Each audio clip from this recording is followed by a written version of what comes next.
The Cowboy Way. A lost boy will change everything. Chapter 0. Opening Credits. Written by R.E. Joyce. Narrated by Chip Loop. Copyright 2026 by VM Publishing LLC. Production copyright 2026 by VM Publishing LLC. About the author. We were approached by a rather dusty old gentleman who stated flatly in a West Texas drawl that he found the scrolls while looking for gold. His only requirement was to be left alone, and that any reward could be left at the Western Union Station for his eventual return to civilization. They were parchments from a distant past, and they told wonderful tales that filled our staff with excitement. Our happiness was so great that we chose to name it in commemoration of the event. These are the transcriptions of the works we have been given under the name of R.E. Joyce. We hope you rejoice too. R.E. Joyce. Chapter 1. Lost. Synopsis. A lonely cowboy, marred by war, finds a child lost in the West Texas desert and brings him back to civilization to reunite him with his family. The trip changes his heart and helps him find a new life filled with love. Daybreak. The sun reaches across the barren landscape and poked at my eyes. It was gonna be a scorcher for sure. Tapping my boots against the stone canyon wall, I whistled, then tried to spit, but the sound came out broken by dust and a lack of saliva. Duke! His usual spot by the horses was empty, and he hadn't bothered to wake me up on his own. Duke! Where are you, boy? Standing and looking around, I heard the faint echoes of his bark. My boots did not become home to scorpions, and the kettle would have to wait while I figured out what the dog was up to. I stood above the arroyo, and the direction of the barks became clear. Moving towards the west with the sun at my back, I could make out Duke standing over a crevice in the desert. Duke barked once more to make sure I obeyed. My well-worn and faded red long johns, my boots a far cry from their shiny polish at the Fort Worth Bootery, and my Stetson, stained and curled to fit my head just right, may have looked a bit comical as I headed toward the dog and his find. The gun belt and holster were what everyone would expect in this wilderness of cactus and coyotes. Upon reaching the crevice, my life took a turn I would never have expected. The child moved fitfully at the sound of the dog, but did not or could not rise. Duke, get the canteen! Water, boy! And bring the rope from my saddle. I patted my companion's back, and he turned and ran toward the camp. Child, can you talk? There was a moan, nothing more. I'm coming, child. Hold on. I surveyed the crevice and found a place 10 feet from the child where I could climb down without disturbing it. Duke. Duke, once a general's mascot, followed me out of the battles of the Civil War. The general now lay in a shallow grave in a battlefield with no name, and Duke chose to follow a wounded soldier who could not celebrate victory. Instead, we faded into the west, where blue and gray meant little. Finding stray cattle in the wildlands of West Texas proved to be an honorable avocation. We fit together well, and after a while, we added Cody, my steel dust steed, along with Nellie, a wonderfully docile pack horse, to our team. The four of us traveled through the West, finding interesting ways to profit from the isolation. Together, we attempted to bury the pain and suffering of the war in the vast desolation of West Texas. I'd reached the bottom of the crevice, and Duke let the canteen and rope fall into my upstretched hands. Good boy! Give me a minute. One sharp bark, and the dog sat on its haunches at the edge of the crevice. The child, a boy of no more than 6 or 7, looked at me with eyes lost to the desert's heat. I wet my fingers and touched his parched lips, getting a reaction. "Slow now, boy, slow." It took a while, but he finally uttered a raspy version of his name. Carson. "Okay, Carson, I'm Brett, and I'm going to get you out of here and back to your family." He had used up most of his energy and just sighed. His arms and legs looked intact, and I didn't see any signs of traumatic injury. But I moved slowly, building a sling with rope so I could lift him onto my back.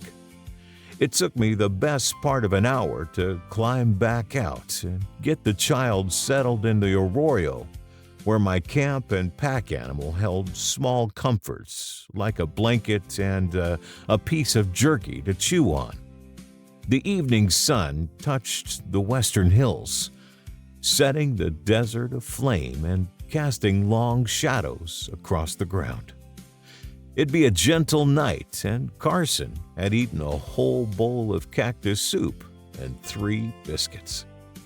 He was asleep, wrapped up in the legs of Duke, who looked up at me asking questions neither of us had answers to. When I asked the child about his parents, he just cried, and I let it go. "You take first watch, Duke. I'm getting some shut-eye. The morning may bring us some answers." Chapter 2. Journeys Past. Battles from the farmlands of Pennsylvania to the swamps of Mississippi tormented my soul and poked at my sleep. Duke knew well not to come near me when I was tossing about in the dark. His growl was different from past nights, and I stood, gun drawn, slowly circling, seeking out the threat. Duke remained wrapped around the child. His growl was to warn me I was getting too close in my nocturnal nightmares. "Sorry, Duke, bad one." He harumphed and put his head back down on the sleeping boy. "The sun'll be up soon. I'm gonna tend to the horses. I think it's best to head up to Fort Davis. They may be able to help the boy." Duke looked up and then placed his head back down, closing his eyes. Morning chores are rituals, making sure those in your group are ready for the wilderness. I like the routine and calmness of preparing for the day. There was no real preparation for war. Charging across a field, screaming insults at men you'll never know, while watching fast friends fall to the deadly projectiles of hatred and fear. 3 years slogging through the blood of humanity, only to hear it ended and we could go home. I had a lead shot in my lower back, too close to the spine to remove, they told me. There were days when its sharp pains dragged me back into the smoke and soot of war. Most days, it was a twinge when I slumped in the saddle or tried to lift my right leg too high. The scar on my forehead matched my hairline and went unnoticed most of the time. Besides, with the Stetson in place most of the day, it was hidden deep in the shadows. 1 chest wound and 2 leg wound scars rounded out my souvenirs from the days of the war. Rubbing the one on the right leg, where the muscle never healed right, I walked to the fire and added water to the kettle for coffee.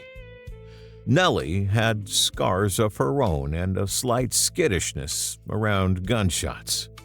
Cody was an animal broken by a farmer after the war ended, and was actually the youngest of all 4 of us. He was a solid steed, dependable and loyal. Now, Duke was a pup who had to grow up quickly and lived most of his life on the front lines with a general who loved to hate the enemy.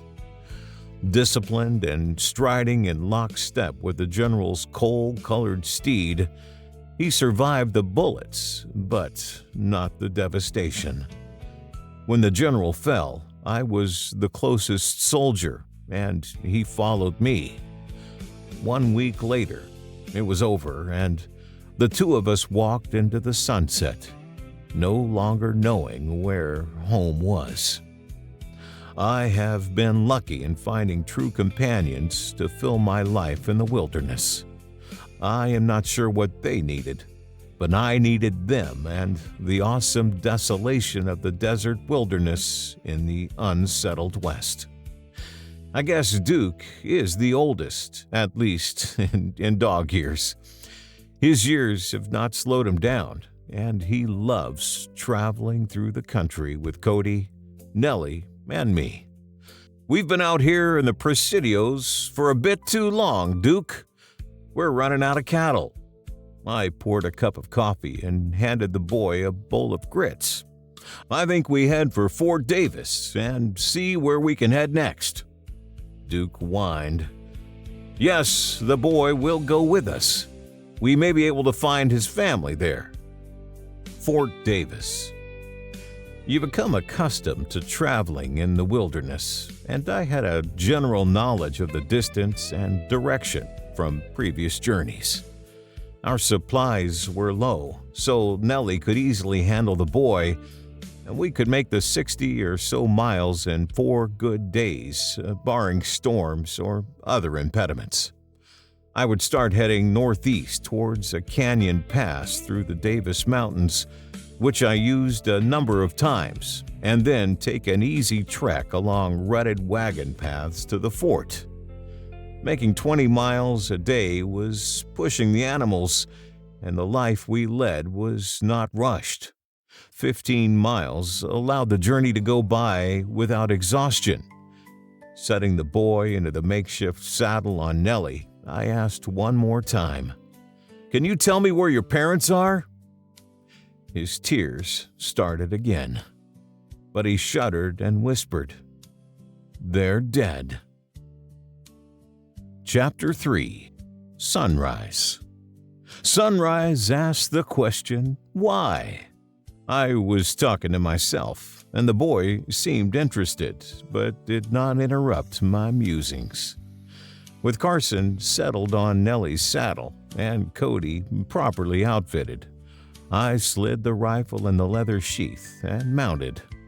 Put the sun on the front of your right shoulder, Carson, and you are looking northeast. Find a distant object on the horizon and make it your guidepost. I once heard that the plateau is called Devil Rock. When we reach it, we'll be able to make out the details of the Davis Mountains. Looking down from the saddle, I smiled and Duke wagged his tail. We should make the foothills today. Devil Rock for lunch and the Barker's Canyon by dinner. Let's go, Duke.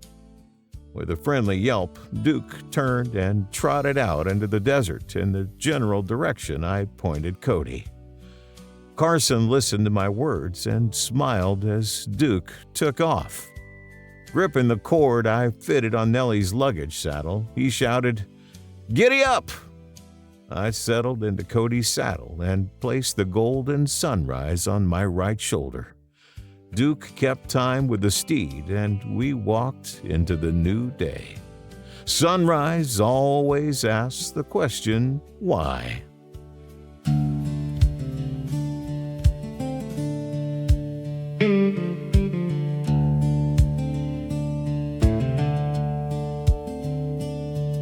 Sunrise always points the way. It can be read to warm the day, or gentle gold with promise bold, yet memories fester still untold. I ride into the sunrise one more time. The shadows of my past keep time.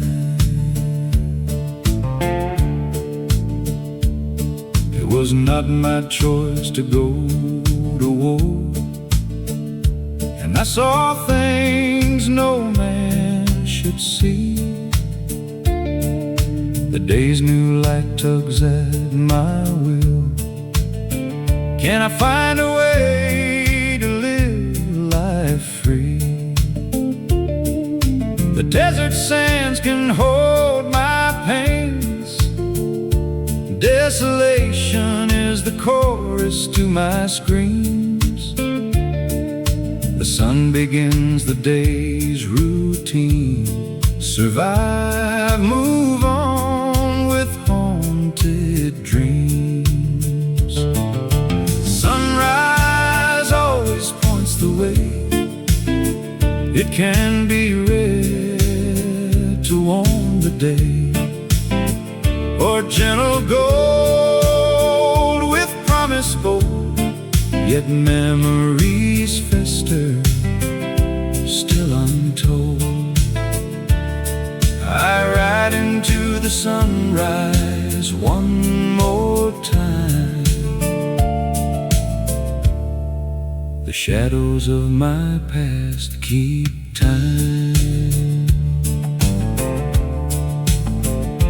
Take me, sun, into the day.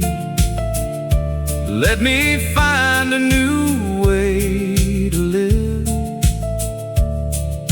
apart from the stain of war's pain.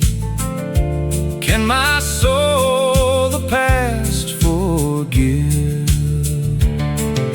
Sunrise always points the way. It can be read to warm the day, or gentle gold with promise bold. Yet memories fester, still untold. I ride into the sunrise one more time. The shadows of my past keep time.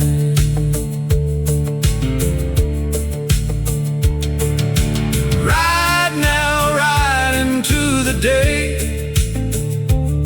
Let the past slowly fade away. Ride now, ride with the sun. Find new life and a new way. I make a choice each new day to set aside the pain of yesterday. There must be a way to find real peace, to let the sunrise bring a new day. Sunrise always points the way. It can be read to warm the day, or gentle gold with promise bold. Yet memories fester, still untold. I ride into the sunrise one more time. The shadows of my past keep